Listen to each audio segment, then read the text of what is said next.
Another underactive muscle that contributes to that forward head rounded shoulders posture are the rotator cuff muscles.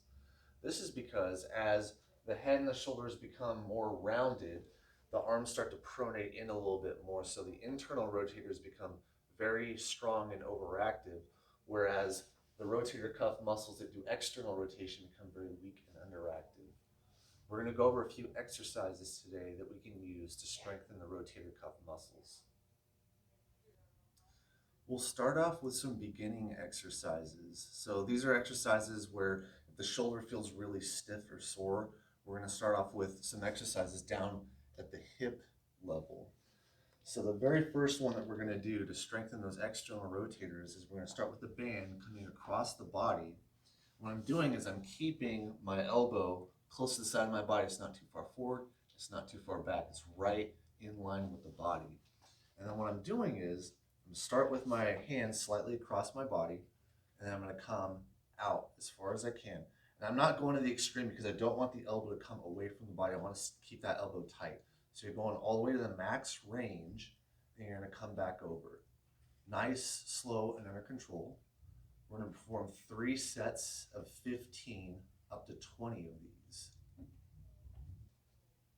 Once performing external rotation at the shoulder down at the hip level becomes more comfortable and the shoulder's pain starts to decrease, we'll move on to the next exercise. So we're going to have the band at about face level, and we're going to grab on to each of the handles. And what I'm going to do is I'm going to start where I get a little bit of resistance in the bands, and then what I'm going to do is I'm going to row back with the elbows, and then I'm going to bring the hands up into kind of a touchdown position. I'm going to come back down. I'm going to do this nice, slow, and under control. 3 sets of 15, up to 20 repetitions. Once 20 repetitions become nice and easy, you're then going to up the resistance of the band. So what that looks like is I'm starting with the hands out, I'm rolling back, and then up.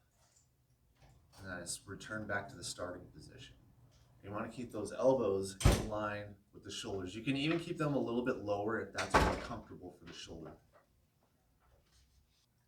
The next exercise we're going to cover is going to target the supraspinatus tendon of the rotator cuff muscles. So to perform it, we're going to start with some bands down low, and we're going to start with the bands in our hands with the thumbs up. And then what we're going to do is we're going to bring the arms up and over into a Y position. I'm going to slowly control it back down to the starting position. We're going to perform 3 sets of 15 to 20 of these. Once you can do 20 comfortably, you can increase the resistance.